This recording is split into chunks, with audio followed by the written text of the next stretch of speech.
కలియుగ దైవం శ్రీ వెంకటేశ్వర స్వామి ఏంటి ఆయన శాపం తగిలిందంటారా నిజంగాను?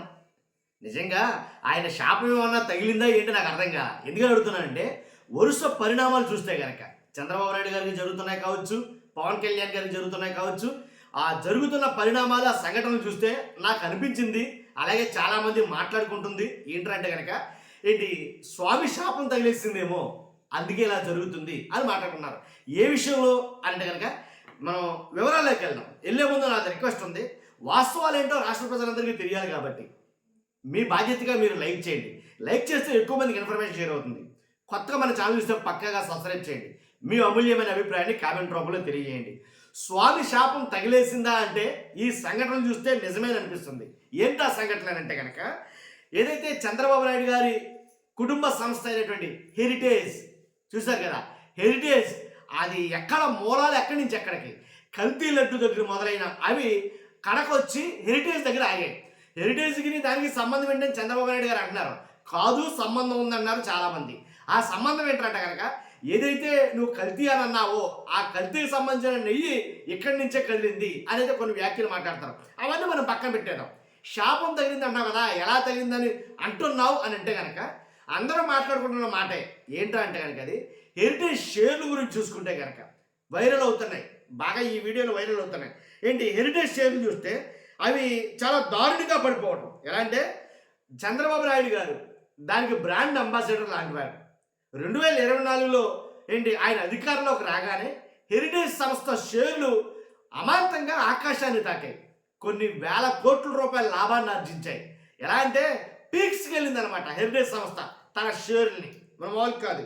కాబట్టి అంటే సుమారు 661 రూపాయి, హైయెస్ట్ 661 రూపాయికి హెరిటేజ్ షేర్లు తాకాయి. ఏంటి కొన్ని వేల కోట్లు లాభాన్ని ఆర్జించాయి.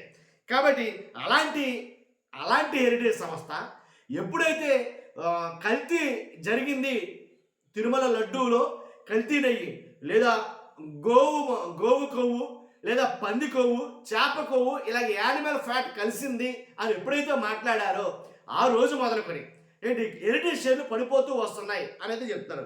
ఎలా అంటే కడకే పడుతూ 661 రూపాయి ఉండాల్సిన షేరు తర్వాత ఎప్పుడైతే వేల కోట్ల లాభాల్లో ఉండే షేర్లు కూడాను క్రమేపీ చెప్పగానే ఈ మాట మాట్లాడగానే ఈ అంశం తెర మీదకి రాగానే పడిపోతూ వచ్చాయి.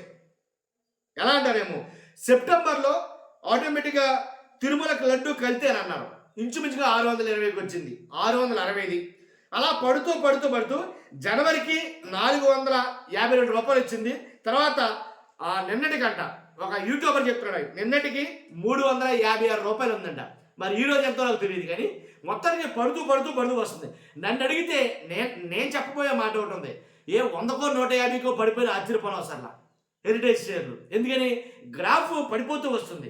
కాబట్టి ఇది శాపం కాదంటారా అనేది అనిపిస్తుంది. కాబట్టి 100కో 150కో షేర్లు పడిపోతే పతనమైనట్టే, దాంట్లో ఎలాంటి డౌట్ లేదు. కొన్ని వేల కోట్ల రూపాయలు గాలిలో ఆవిరైపోయినట్టే, ఎలాంటి డౌట్ లేదు. కానీ ఇంతగా మించింది ఏముంటుంది. కాబట్టి అంతేకాదు పవన్ కళ్యాణ్ గారు చూసుకుంటే చాలా అప్రాతిహతంగా ప్రారంభించాలి. లాంచింగ్ ప్రోగ్రామ్ అనేది ఎక్కడైనా ఏ వస్తువుకైనా ఎలా లాంచ్ చేస్తారు, ఎంత హై పిచ్లో లాంచ్ చేస్తారు ఏ వస్తువునైనా లాంచ్ చేసినప్పుడు. కాబట్టి తెలంగాణలో జనసేన పార్టీ ఏంటి స్థానిక సంస్థల్లో పోటీ పడబోతుంది అన్న విషయం అందరికీ తెలిసిందే. కాబట్టి 336 మంది సభ్యులకి బీఫామ్లు ఇచ్చారు. పార్టీ తరపు నుంచి 336 మందికి బీఫామ్లు ఇచ్చారు. ఏంటి వాటి ద్వారా పోటీ చేసిన వాళ్ళు 336లో మొత్తం మ్యాక్సిమం అందరూ ఓడిపోయారు. ఒకరు తప్ప, ఇద్దరు అంటున్నారు. సో వాళ్ళు తప్ప మొత్తం అంతా ఓడిపోయారు. పైగా ఓటమి పాలవటం అది వేరే విషయం. సింగిల్ డిజిట్కి పరిమితం అయ్యారు. చాలా చోట్ల సింగిల్ డిజిటే అయితే 1 లేదా 3 లేదా 8 ఇలాగ సింగిల్ డిజిట్కి పరిమితం అయిపోయింది జనసేన పార్టీ. అది అప్రదిష్ట పాలు మూట కట్టుకున్నట్టే, దాంట్లో ఎలాంటి డౌట్ లేదు. మేము పోటీ చేయలేదు అని అంటలేదు, మేము క్యాంపెయిన్ చేయలేదు అని అంటలేదు. పోటీ చేశారు, క్యాంపెయిన్ చేసిన వాళ్ళు మీకు తెలుసు. తనీష్ అనే సినిమా హీరో, అలాగే క్యాంపెయిన్ చేసిన వాళ్ళు హైపర్ ఆది, అసలు వాళ్ళ వల్ల ఈ పార్టీ ఎలా అయిందని అంటున్నారు కొంతమంది. మొత్తానికి ఎలాగైతేనండి అక్కడ అప్రదిష్ట పాలు మూటగట్టుకుంది. జనసేన అని సోషల్ మీడియాలో ఏకిపారేస్తారు, అటు తెలంగాణ వాళ్ళు ఇటు ఏపీ వాళ్ళు నిజంగా. కాబట్టి నేను చెప్తున్నది ఏంటంటే పవన్ కళ్యాణ్ గారికి ఈ రకంగా ఏమైనా శాపం తగిలిందా, స్వామి శాపం అని అనిపించింది. ఎందుకని మరీ దారుణంగా సింగిల్ డిజిట్ అంటారు సార్, అది మరీ ఘోరం అనమాట. కానీ 336 మంది ఎక్కడ, గెలిచిన ఒకరిద్దరు ఎక్కడ, సంబంధమే లేదు కదా. ప్రచారం చూస్తే భారీ ఎత్తుగా ప్రచారంలో మాటలు మాత్రం ఆర్భాటంగా జరిగాయి. కాబట్టి ఏది ఏమైనప్పటికీ అంతేకాదు, జనసేన పార్టీలో చూసుకుంటే కనుక, అలాగే టీడీపీ పార్టీలో చూసుకుంటే కనుక అశ్లీలంగా చాలా మట్టుకి కొంతమంది నాయకులు, ఎమ్మెల్యేలు కావచ్చు, మంత్రులు కావచ్చు, నాయకులు కావచ్చు, ఏంటి వాళ్ళు జరుగుతున్న సంఘటనలు చూసాం కదా జనసేనలో. కాబట్టి అరవ శ్రీధర్ ఇలాగ టీడీపీలో ఇలా చాలా మంది అయితే జరుగుతున్నారు. ఇవన్నీ కూడా దానికి సంబంధించిన సంఘటనలేనా? కాబట్టి ఆ ఎఫెక్ట్, ఆ ప్రభావం, స్వామివారి ప్రభావం వాళ్ళ మీద చూపిస్తుందా అనేదే ఎక్కువగా ఇప్పుడు చర్చించుకుంటున్న అంశం. కానీ చూస్తున్న మీరు అందరూ కూడా మీ అభిప్రాయాన్ని ఖచ్చితంగా కామెంట్ రూపంలో తెలియజేయండి. ఫస్ట్ అయితే లైక్ చేయండి. లైక్ చేస్తే చెప్పారు కదా, నాకు ఓటు వేసుకుంటే ఎక్కువ మందికి ఇన్ఫర్మేషన్ షేర్ అవుతుంది. కొత్తగా మన ఛానల్తో పక్కాగా సబ్స్క్రైబ్ చేయండి.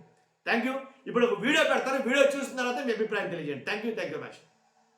తిరుమల లడ్డు విషయమే దీనికి ఉదాహరణ. వాళ్ళ దృష్టిలో తిరుమల లడ్డు అనేది చాలా చిన్న విషయం, కానీ అది చిన్న విషయం కాదన్నా. పోయి వీళ్ళు వెంకటేశ్వర స్వామితో పెట్టుకున్నారు, నామరూపాలు లేకుండా పోతారు అతి త్వరలో అని కూడా ఈ సందర్భంగా నేను తెలియజేస్తాను. మనసుతో